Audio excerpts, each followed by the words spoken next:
Oregon gun law looks simple from far away, then you try to explain it. This 5-part series follows Oregon gun law questions that can change the answer from one moment to the next. Each episode stands alone. Together, they expose the traps that can cost you money, your license, or your freedom. And here's the most amazing part. The most trained, experienced people are the ones that give you the most confidently wrong answers. And how do I know this? I read my comments. Episode 1 starts with the question every episode depends on. Can you carry in Oregon right now? Assuming you are legally allowed to possess the firearm? Yes. But that yes is sitting on top of a pile of conditions. Oregon generally does not allow anyone under 18 to possess a firearm. Limited exceptions exist for some non-handgun and temporary lawful use. For this adult carry guide, the state possession ban generally ends at 18. At the statewide level, a lawful adult can generally carry a firearm openly without a license. Oregon even says a firearm openly carried in a belt holster is not concealed. Concealed handgun carry is different. For that, Oregon uses a concealed handgun license, or CHL, and that is a 21 and up license. And people really think the Oregon CHL just comes in and saves the day. Well, not exactly. First, Oregon does not play nice with other states. For ordinary public concealed carry, Oregon does not recognize other states' concealed handgun license. If you want to carry concealed in public in Oregon, you generally need an Oregon CHL. To apply, you generally must be an Oregon resident, be at least 21, document handgun competency, submit the application through your county sheriff, pay the fee, be fingerprinted, and clear the eligibility and background check process. The government fee for a new license is $115 as of June 2026, and depending on the training you choose, your total can reach $200 or more. A DD-214 by itself is not guaranteed to satisfy the competency requirement. The documentation needs to show qualifying handgun training or experience. There is also a limited path for some non-residents to obtain an Oregon CHL. A sheriff may waive the residency requirement for someone who lives in a state bordering Oregon and demonstrates a compelling business interest or other legitimate demonstrated need. So, once you have it, the license is valid statewide. Now you think, okay, I get it. If I carry concealed, I need the CHL. If I open carry, I do not, right? Not everywhere. That may be the statewide baseline, but the open carry side of the answer can still change locally. Oregon lets cities and counties restrict loaded firearms in public places. Oregon CHL holders are exempt from those local ordinances, but someone openly carrying without the CHL may not be. Now here's what that means in real life. A person can hear, open carry is legal in Oregon, and that may be true at the state level, but then they walk into Portland, where the city has a loaded firearm rule for public places. And do not hear public place and only think the sidewalk. Oregon's definition of a public place is broader than that. It can include streets, highways, parks, playgrounds, places of amusement, public transportation areas, and even certain hallways and lobbies of hotels and apartment buildings. So the trap is not just Portland's downtown sidewalk. It is anywhere the public place definition reaches and the city or county has used that loaded carry authority. Sorry, cowboys. And before we leave local rules, do not confuse permission to carry with permission to fire. Cities and counties can also regulate the discharge of firearms inside their boundaries. Portland, for example, has a citywide firearm discharge rule. And that is not fixed by having a CHL because a CHL is a carry license, not a permission to fire license. So if you have a rodent problem, you can't just shoot it. Does that mean it's automatically illegal to fire a gun in the city for self-defense?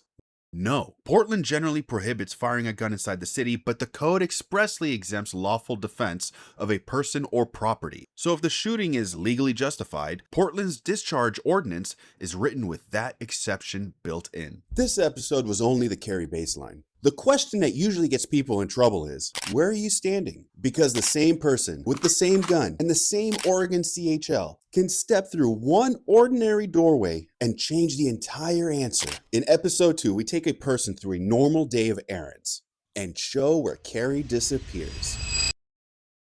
Last episode, we answered the carry baseline. This time, we are putting a baseline through a normal day. In this scenario, you have your Oregon CHL. You're legal to possess. You're not trying to cause problems. You're just trying to run some errands. And that is where Oregon starts testing you, because one wrong doorway can change the whole answer. Now, at every stop, ask Three things. Can the gun go inside? Can the gun stay in the car? Does the rule cover the whole property? The first stop is dropping the kids off at school. You are in the pickup line with the firearm, staying in the car and not walking into the school. You are just doing what parents do every morning. But then today goes sideways.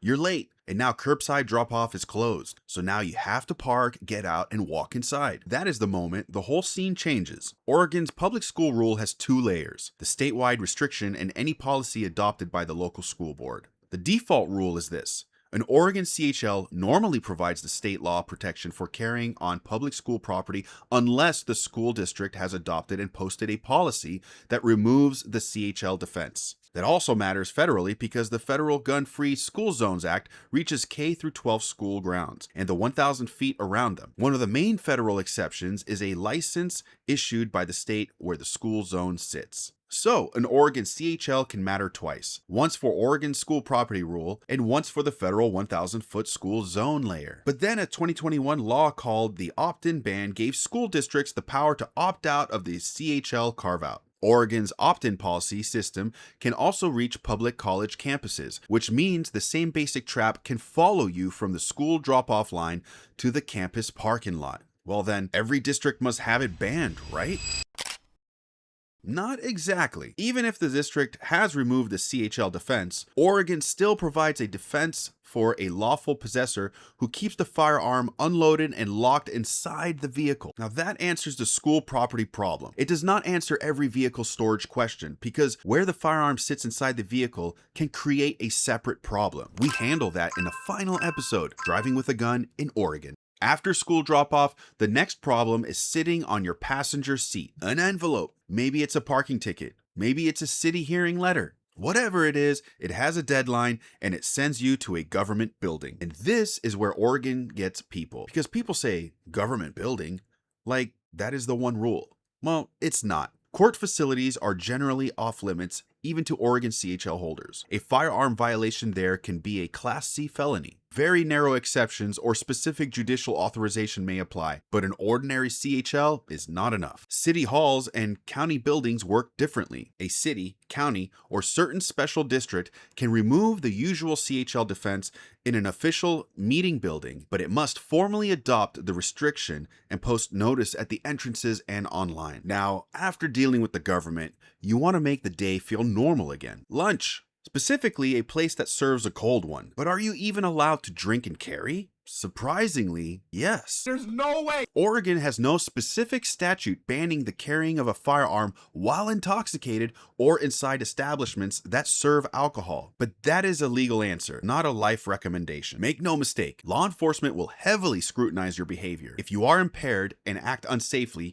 you could face charges such as reckless endangerment or disorderly conduct, and the sheriff could revoke your CHL. Bars and restaurants are private property, so the owner or person in charge can prohibit firearms. Oregon does not create a separate firearm offense merely because a private business posts a no-gun sign. But do not treat the sign as meaningless. It can provide notice that firearms are not permitted and affect whether you are lawfully on the property. If the owner or an employee tells you to leave, leave. Remaining unlawfully on the premises while armed can be charged as criminal trespass while in possession of a firearm, a Class A misdemeanor. Now lunch is over. You shake off the courthouse stop and realize you forgot to mail a package. This is the part where Oregon law cannot help you. The post office is federal. Postal regulations generally ban carrying or storing firearms on postal property, including USPS-controlled parking areas. But a Texas federal injunction now protects the plaintiffs and all present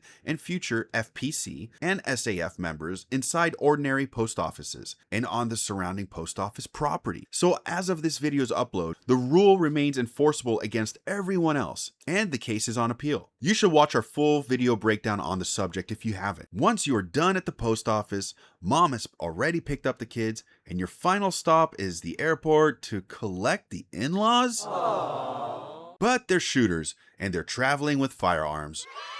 TSA says firearms have to be unloaded, declared at the airline ticket counter, locked in a hard-sided container, and transported as checked baggage only. Ammunition cannot be loose. It must be securely packaged in the original box or in packaging designed to carry small amounts of ammunition. Magazines, loaded or empty, must be securely boxed or included inside the locked hard-sided firearms case, subject to the airline's rules. Never bring it to security checkpoints or prohibited areas. Now, this isn't a rule, but it's a great tip. Always make sure to keep the lockbox key on you and be present when it is inspected. But for you, right now, doing curbside pickup outside, well, you're fine. Just do not carry into the passenger terminal at an airport covered by Oregon's terminal restrictions. And for a second, it feels like the day is finally over. Then your father-in-law throws his bags in the trunk, taps the locked handgun case, and says, "I heard Oregon delayed the permit law. Maybe tomorrow we stop at the gun shop, or I could just leave this gun with you." That one sentence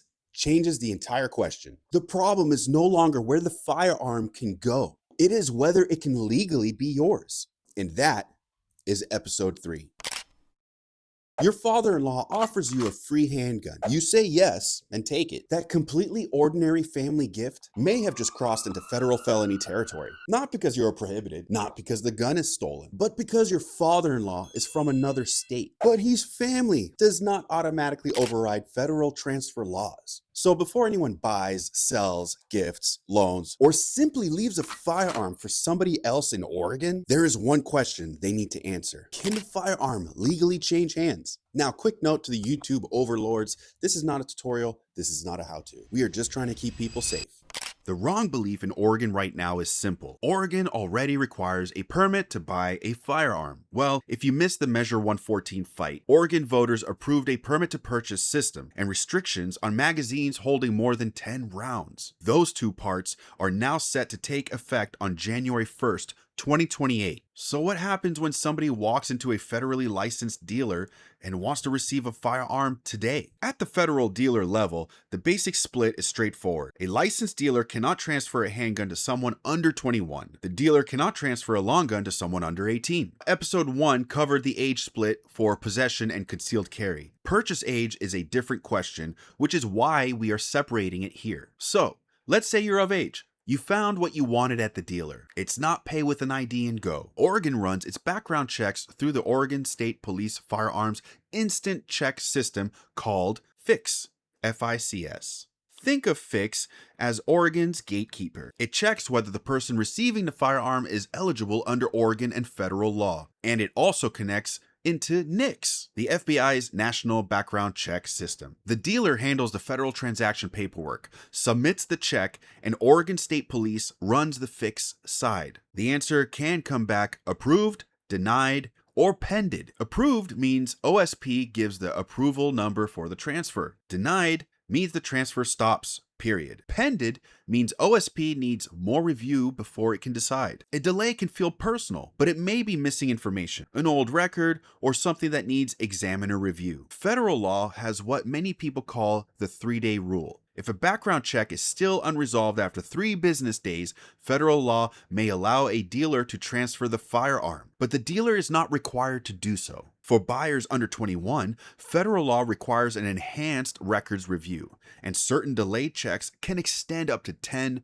business days. Now, bring your father-in-law's locked gun travel case from the last episode back into the picture. He is family, but he also arrived from another state. Those two facts have to be separated before anybody assumes this is just an informal family handoff. Oregon does recognize certain transfers between family members, and your father-in-law giving the gun to the spouse of his child fits that state exception, but he is still a resident of another state. Standing in your Oregon driveway does not turn this into an Oregon-only transfer. Federal law generally requires the pistol to go through an Oregon FFL before you take possession, with the dealer handling the paperwork and background check. Now, let's look at an ordinary private transfer inside Oregon. You can skip the background check and handle the transfer completely privately, right?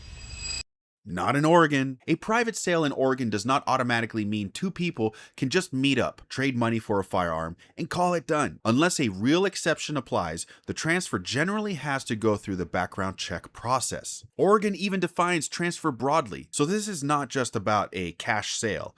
A transfer can include a sale, a gift, a loan, or a lease. That means you and the buyer meet at the gun store with the firearm. The dealer runs the Oregon background check. Oregon State Police charges the background check transaction fee, and the dealer can also charge its own reasonable transfer fee for handling the transaction. And no, a gun show is not a magic loophole. Oregon State Police says background checks are required for transfers at gun shows and between private citizens too. Another way people try to get around the system is a straw purchase, and that is felony territory. A straw purchase is buying a firearm with someone else while falsely claiming to be the actual buyer, including when they plan to provide the money or repay you. It can be illegal, even if they may lawfully possess the gun. A true gift is different, but the transfer must still follow Oregon and federal law unless an exception applies. The transfer can follow every rule and still stop at the person receiving the gun. And most people reduce that question to one word: felon. And Oregon does not. An old juvenile case someone thought was done years ago can still block you from possession today. And that is where episode 4 takes us. You have never been convicted of a felony, so you're legally allowed to possess a firearm, right? Well, that you know of, yeah, but I'm not a felon is not the test. An old juvenile case, a restraining order, a misdemeanor, or even your current legal status can put you on that prohibited persons list.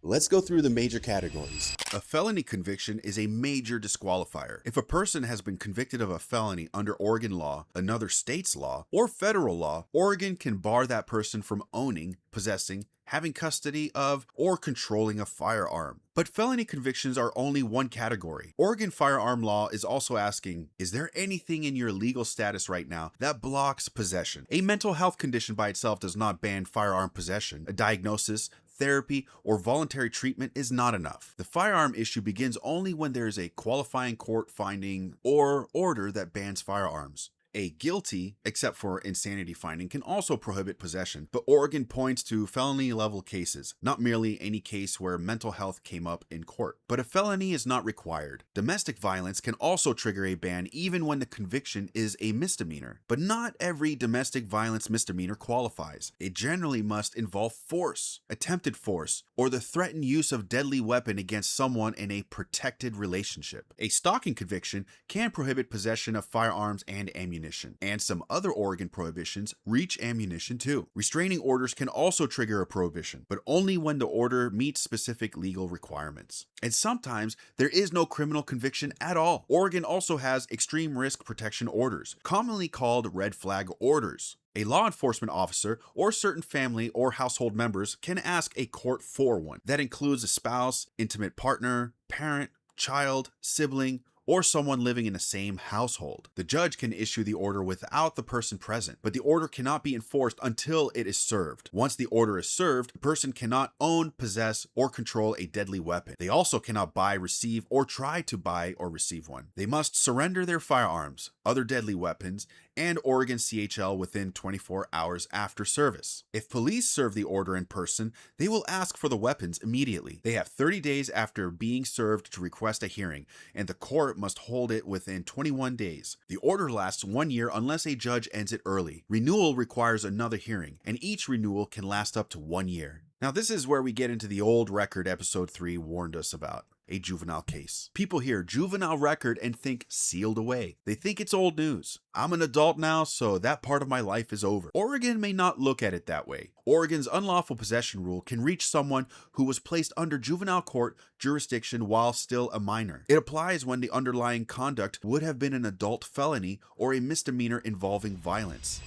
And the prohibition does not automatically disappear when a person turns 18. It can continue for 4 years after the person is discharged from juvenile court jurisdiction. So the important date is not the 18th birthday. It is the date juvenile court jurisdiction ended. A person can walk into a gun counter thinking their life moved on, their record is clean, and the old issue is buried. Then the background check looks at the actual legal record. That is where Fix, the background check system from the last episode, comes back into the story. But now here we hit the federal side. The federal list overlaps heavily with what we already covered. Felony level convictions, formal mental health findings and commitments, qualifying restraining orders, and misdemeanor domestic violence. The differences are where people get surprised. Federal law also prohibits fugitives, unlawful users of controlled substances, people unlawfully in the US, many people admitted under non-immigrant visas, anyone dishonorably discharged from the military, and anyone who renounced U.S. citizenship. The controlled substance rule is why marijuana can still create a federal firearm problem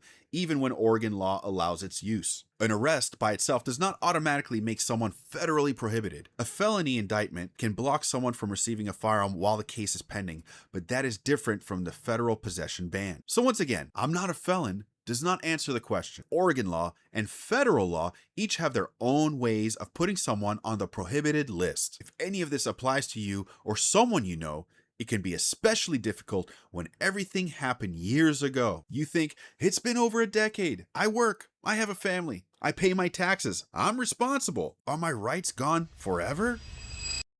Not always. For some people, yes, but depending on why someone is prohibited, Oregon may provide a path to rights restoration. Get the records, get the paperwork, and talk to an attorney who actually handles firearm rights restoration. The answer depends on the exact conviction, order, jurisdiction, and law creating the prohibition. But until those rights are legally restored, the problem goes beyond physically carrying a gun. Simply being near another person's firearm does not automatically mean you possess it, but ownership is not the only thing that matters. Where the gun is placed, who controls that space, and who has the right to control the firearm can completely change the answer. And that brings us directly into the final episode. Imagine you are prohibited from possessing a firearm. You're driving and your passenger is legally carrying one. Now the police lights come on behind. What do? And the gun is technically sitting within your reach. Whose possession is it then? You'd be surprised. In the final episode, we answer that question. Then we break down driving with a gun in Oregon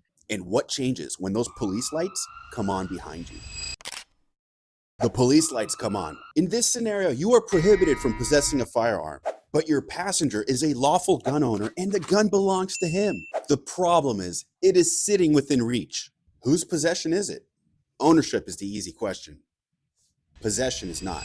Simply being near someone else's firearm is not enough. Constructive possession is about control, or the right to control the firearm. If the passenger keeps the handgun holstered on their own body and never gives the driver control over it, that does not automatically establish possession by the driver. Now put it inside the center console. The driver knows it's there, controls the compartment, can open it, and can reach the firearm. That still does not automatically prove possession, but it gives a prosecutor a much stronger argument that the driver had the right and ability to control it. If you are prohibited, do not hold it, move it, or let someone store it inside a compartment you control. It belongs to my passenger does not settle possession. Now, before we return to the officer at the window, we need to know whether the firearm was lawfully carried or stored. So let's remove the prohibited driver and start over. You are legally allowed to possess the firearms. There is a handgun inside your vehicle. Can you drive with it in Oregon? Yes. But the placement can change the answer completely. The first split is whether you have a valid Oregon concealed handgun license. With an Oregon CHL, you can generally carry a loaded or unloaded handgun concealed on your body or concealed within your control inside the vehicle. Oregon generally does not recognize concealed carry permits from other states. Your Arizona, Utah, or Florida permit does not replace an Oregon CHL. That also creates the age split we covered in episode 1. An otherwise lawful 18 to 20-year-old cannot get the Oregon CHL yet, so they are still in the non-CHL vehicle lane we are about to explain. Now take the Oregon CHL away. Oregon prohibits knowingly possessing a handgun that is both concealed and readily accessible inside the vehicle. That gives you two questions. Is it concealed? And is it readily accessible? Under the driver's seat, hidden inside an unlocked backpack beside you, or covered by a jacket on the passenger seat can all create the same problem. Hidden and within reach. Unloading the handgun does not fix it because the statewide rule does not depend on whether the handgun is loaded. Without an Oregon CHL, the cleanest option is a trunk or other storage area outside the passenger compartment. If the vehicle has none, use a closed, locked glove box, console, or container. At the statewide level, a handgun that is plainly visible through ordinary observation is not concealed. But that is not a universal solution because local loaded firearm ordinances, restricted property, and unattended storage laws can still change the answer. Now, you have followed the statewide vehicle rule and stored the handgun correctly. You are good everywhere in Oregon, right? No, because now you drive into Portland. Oregon allows cities and counties to regulate loaded firearms in public places, and Portland used that authority. Portland's code reaches firearm carried inside vehicles in public places, and clearing the chamber is not enough. The ordinance prohibits knowingly possessing or carrying a firearm in a public place while recklessly failing to remove all ammunition from it. If the firearm and its magazines are inside the vehicle, the ammunition must also be removed from the magazine. That means a lockbox can solve the statewide concealed and readily accessible problem, while a loaded magazine still creates a Portland problem. An Oregon CHL provides a legal defense, and Oregon does not treat this like a parking ticket. Its code says that when the violation involves carrying a loaded firearm using gunpowder ammunition inside a vehicle, the court must impose a minimum sentence of 30 days. Portland also bars non-exempt people with a firearm or magazine in a public place or vehicle from refusing an officer's firearm inspection. Oregon CHL holders are exempt. That is why a handgun can be openly visible and still violate Portland's loaded firearm rule. Correct vehicle storage does not make every parking lot legal. Oregon school property provides an affirmative defense for a lawful possessor when the firearm is unloaded and locked inside the motor vehicle. Postal property follows the federal rule and the limited injunction discussed in episode 2.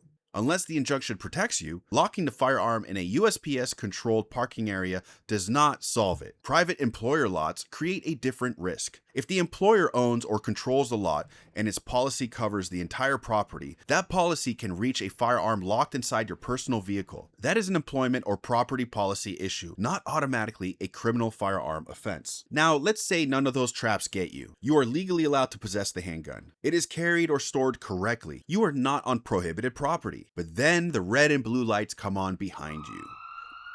Does Oregon require you to immediately announce the firearm? No, Oregon is not a duty to inform state. Keep your hands visible. Do not touch or reposition the firearm. Provide your driver's license, registration, and proof of insurance when lawfully requested. If the officer asks to see your Oregon CHL, show it.